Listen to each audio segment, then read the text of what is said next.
In this section, we'll look at three types of hypothesis tests. We'll start with the large sample hypothesis test of the population mean. It is claimed that there is an average of 40 moves per game of chess. A chess player believes that he uses less moves in his chess games.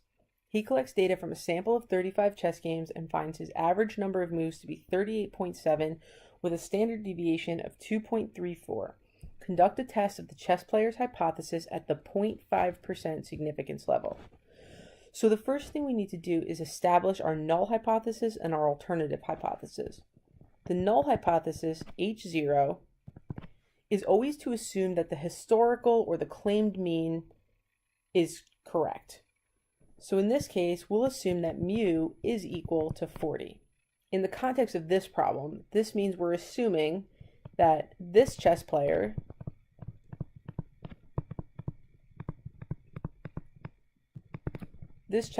average number of moves per game is 40.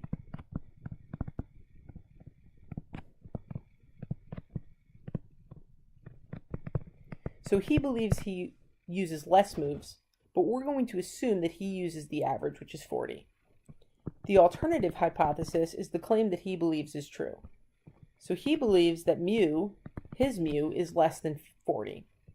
So again, in words, this means that this chess player's average number of moves per game is less than 40.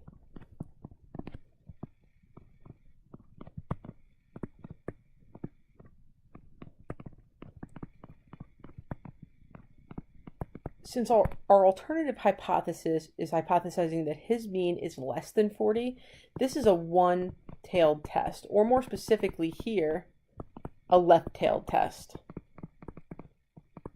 It's left-tailed because we're testing to see if his mean is really less than. Greater than would be a right-tailed test.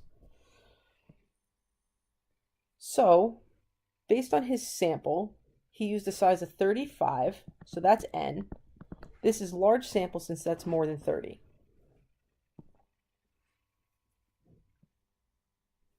He finds his average number to be 38.7, so this is x bar, and his standard deviation to be 2.34, so this is s. We need to calculate the test statistic. The test statistic in this case will be a z-score, and it will be the same thing we use to calculate z-scores in the x-bar distribution. Remember that s for x-bar is s over the square root of n. So in this case, this is 2.34 divided by the square root of 35. So we get sx-bar to be approximately 0.39553.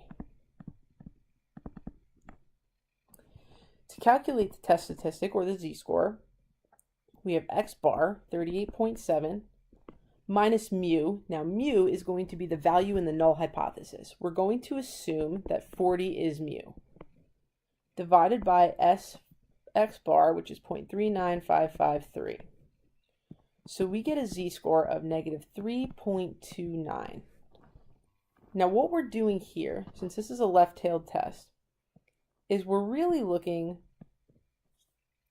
for this area in the tail here. Negative 3.29 is the z-score for an x-bar of 38.7. Remember that the mean we're assuming is 40. What this area in here represents is it represents the probability of getting an x-bar less than or equal to 38.7.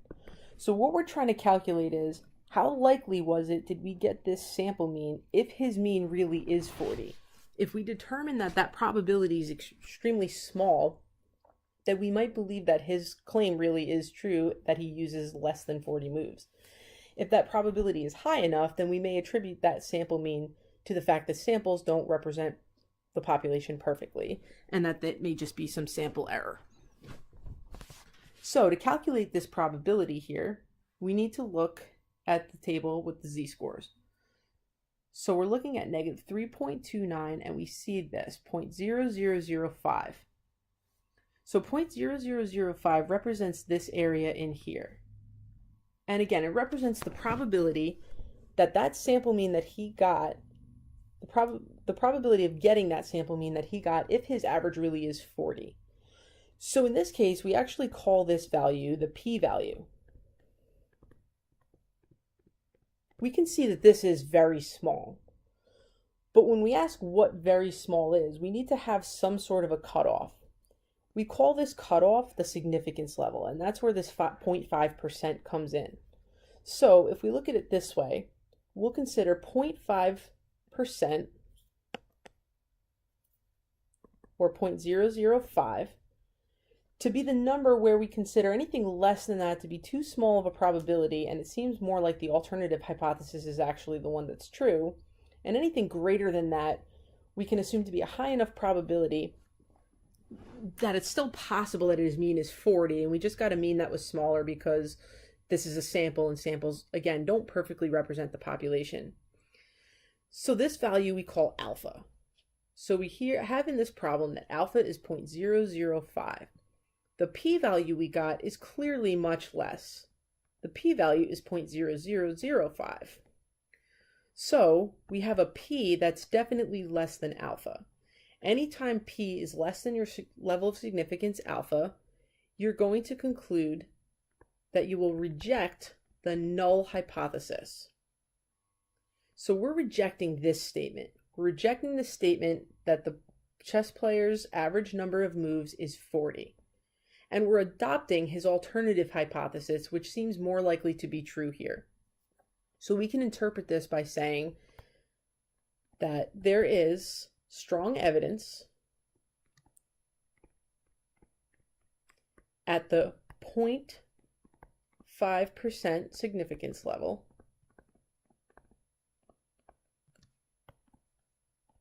to support the claim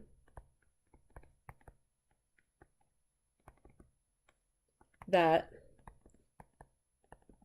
this chess player's average number of moves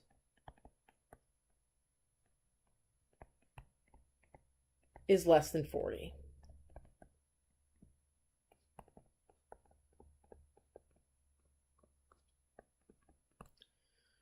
We're not saying we've proved that it is, but we're saying the evidence is very strong to support this claim.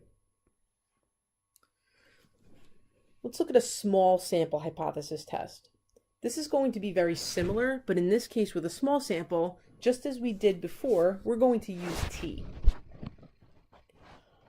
A typical office worker receives an average of 90 emails per day. A sample of 20 office workers received an average of 93.2 emails per day with a standard deviation of 5.78 emails. Test the claim that the average number of emails office workers receive per day is different than 90 at the 1% significance level. So again, let's establish the hypotheses. In this case, we'll assume that the null hypothesis is true and that mu is 90. So office workers receive an average of 90 emails per day.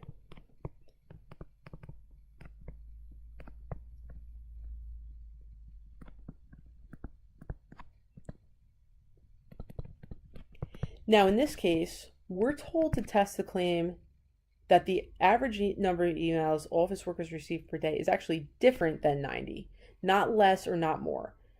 Even though the average that we got from the sample is more, we're testing to see if it's different. So our alternative hypothesis here is that mu is not equal to 90. So we'll say that our alternative hypothesis is that office workers receive an average number of emails per day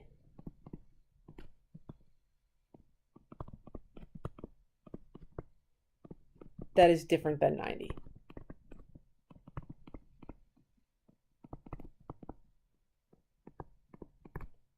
Since this alternative hypothesis says not equal to, this is a two-tailed test. So this means that when we look at that area that we looked at in the previous problem, we're not just looking for the area in one tail, we're looking for the area in the left and the right tail. So in this case, n is 20. So we know that this means this is a small sample since it's less than 30. So this means we're going to be using t here. We get an average of 93.2, so this is x bar, with a standard deviation of 5.78. Now the test statistic here is going to be t. It's going to be the same as the z with how you calculate it. The only difference is that we call this now a t-score, but the calculation is the same. So Sx bar is still s over the square root of n. So here we have 5.78 over the square root of 20, and this gives us an Sx bar of approximately 1.29245. So we'll calculate our t-score the same way we did the z previously. So we have 93.2 minus mu, which again we're assuming to be 90, over 1.29245. Remember, what we're trying to do is we're trying to approximate the probability that we get an average of 93.2 or more than that, so that we can see how likely it is that our null hypothesis or that our alternate hypothesis is true. So we get a t-score here of about 2.476. Now I rounded this to 3 decimal places only because that's how the t-scores appear in the table. Now, since we're dealing with a t-score and we're going to have to look at the t-table, we need to look at degrees of freedom here, which is calculated just by subtracting 1 from n. So we get degrees of freedom here to be 19. Now, with the t-scores, this will work a little bit differently with the z. Because of the way the t-table is set up, we're not going to be able to find an exact value for p. We're just going to be able to find an interval for where p lies, but this will give us enough information to conclude our test. So if we go to the t-table, remember that this is set up a little bit differently here. These numbers all in here are t-scores. The numbers on the top here are all of the areas in the tail. So that's different than the table for the z-scores, because in the body of the table you have the areas, and in the headings you have the z-scores. So here, remember that we're looking for a t-score of 2.476 under degrees of freedom 19. So we need to go to the row for degrees of freedom 19, and we need to try to locate our t-score, 2.476. We can see that our t-score is not on here, but it's between these two. So if we look up to the headings, we can see that the area is between 0.01 and 0.025. Now, according to this, again, this is just the one-tail area. So what we're saying here is that we're really looking, in this case, for the areas in the two tails. So we're looking for the area to the right of a t-score of 2.476, but also to the left of negative 2.476. Now the t-distribution is also symmetric. So what we found here, again, was that our area in that one tail is somewhere between 0.01 and 0.025. So we know that this area is something like this. Now, since we know this is symmetric, this tail has the same area as the right tail. Our p-value is going to be somewhere in the interval of 2 times 0.025, so it'll be somewhere less than 2 times 0.025 and somewhere greater than 2 times 0.01. Again, it's 2 times that because if this area here is somewhere between 0.01 and 0.025, then so is this area. So we can tell that p is somewhere in the interval greater than 2 times 0.01 and less than 2 times 0.025. So we find out that p is somewhere more than 0.02 but less than 0.05. Now we need to determine if that means that p is greater than our level of significance or less. We're told to use here a 1% level of significance. So again, we consider 1% or 0.01 which is alpha, to be that cutoff.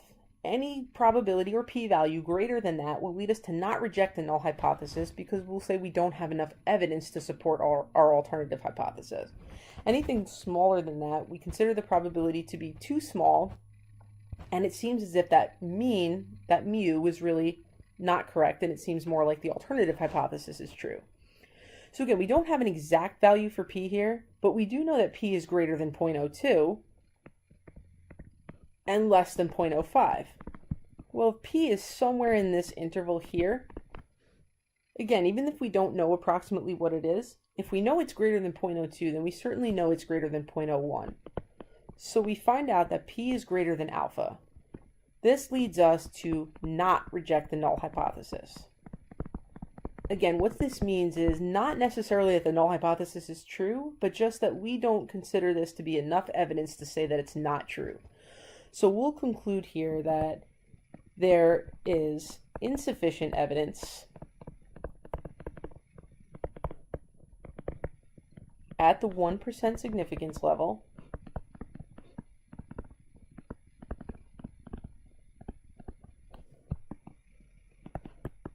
to support the claim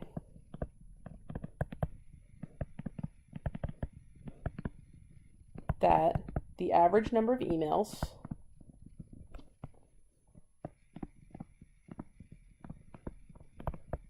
office workers receive per day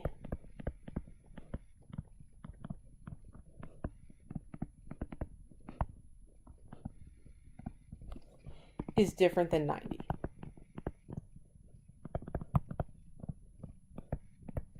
Again, we're not saying we've proved that it's not different than 90. We're just saying we don't have enough evidence to say that it is based on this sample. Finally, we have the large sample hypothesis test of the population proportion. It is believed that about 72% of Americans do not know their next door neighbors. In a sample of 200 people in your town, 150 reported that they do not know their next door neighbors. Test the hypothesis that the percentage of residents of your town that do not know their next door neighbors is greater than 72% at the 5% significance level. So again, let's start with writing the null and the alternative hypothesis. The null hypothesis, again, is always to assume that the historical or the claimed value is correct. So we're going to assume in the null hypothesis that p is 0.72. Again, in words, this means that the proportion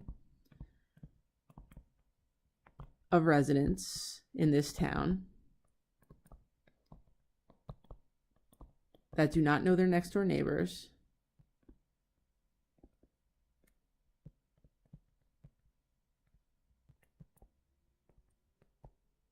is 0.72.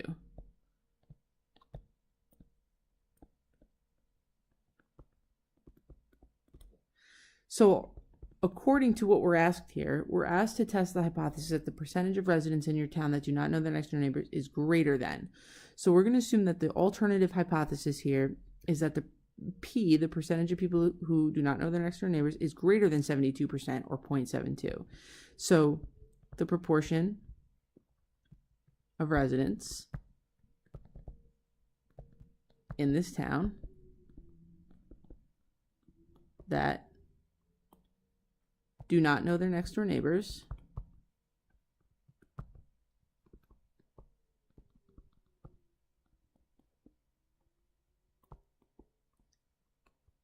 is more than 72 or 0.72. Now in this sample, we're told that a sample size of 200 was used. From that sample, we're told that 150 reported that they do not know their next door neighbors. This is R, the number of successes. Again, in this case, we are calling success that a person does not know their next door neighbors. This will allow us to calculate p hat. P hat, remember, is the sample proportion. So this is the proportion of people from this sample that do not know their next door neighbors. So this sample gives us a sample proportion of 0.75. So it makes sense what we're testing the hypothesis that the proportion is greater than 0.72 in this town. We got a sample of 0.75. So again, the question we're asking is, did we get a sample proportion of 0.75 because it does have a greater proportion overall? Or could it just be because our sample gave us something a little bit greater, and samples aren't perfect representations of the population? Now remember that since this is saying in our alternative hypothesis that we're testing if p is greater than 0.72, this is a right-tailed test, or simply a one-tailed test. However, since this is a large sample, we're going to be using z, and when we're using z, it is important that we identify a one-tailed test as either right-tailed or left-tailed. So this is a right-tailed test. Now, before we calculate our test statistic, we should verify that this is a large sample. We verify this by calculating n times p hat and n times q hat and making sure they're both greater than 5. So we have p hat. P hat is 0.75. We need q hat. Q hat is simply 1 minus 0.75, which is 0.25. So n times p hat is 200 times 0.75, which is 150, and definitely greater than 5. N times q hat is 200 times 0.25, which is 50, and this is also greater than 5. Again, this means that we're dealing with what we consider to be a large sample, and then we can use z. So the z-score we're calculating here is going to be p hat minus p. Again, p is the value claimed in the null hypothesis, divided by our standard deviation, which here is p times q over n, and the square root of that whole expression. So before we calculate the z-score, it would probably make sense to calculate the denominator of this fraction and then just round it, just to avoid making an error. So the square root of p times q over n is the square root of p, which is 0.72, times q. Q is going to be 1 minus 0.72, which is 0.28. So we have 0.72 times 0.28 divided by n, which is 200. And then we're going to take the square root of that and round this. So we get something like 0.03175. Now to go back and calculate the z-score, we have p hat, which is 0.75, minus p, which again we're assuming is 0.72, divided by 0.03175. 0.75 minus 0.72 is 0.03. When we divide these, we get a z-score of 0.94. Remember, what we're looking for here is we're looking for the right tail, because our alternative hypothesis has a greater than statement in it. So we're looking for approximately this area. So we're going to look at our z table, our standard normal distribution table, and we're looking for positive 0.94. So positive 0.94 gives us an area of 0.8264. Now remember, 0.8264 is this area here. We need the shaded area, or the right tail area, which is why this is a right-tailed test.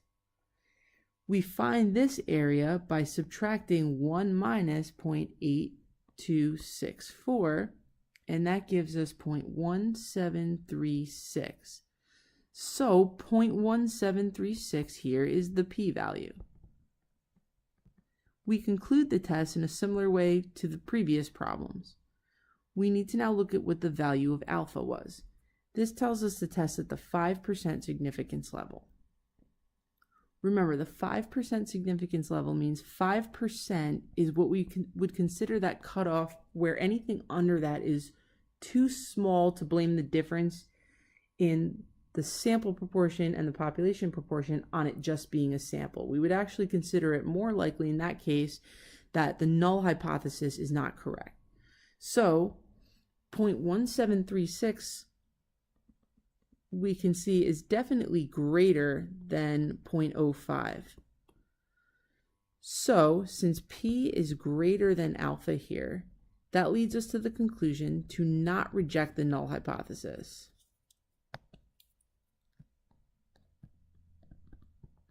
So we need to look back on what our null hypothesis was.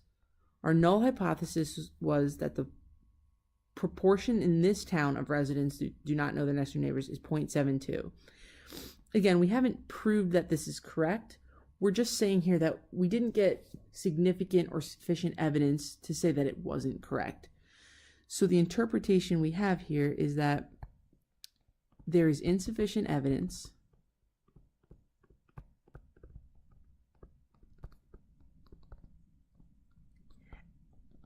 at the 5% significance level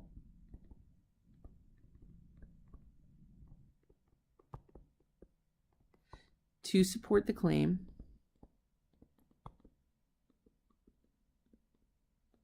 that the percentage of residents in this town that do not know their next door neighbors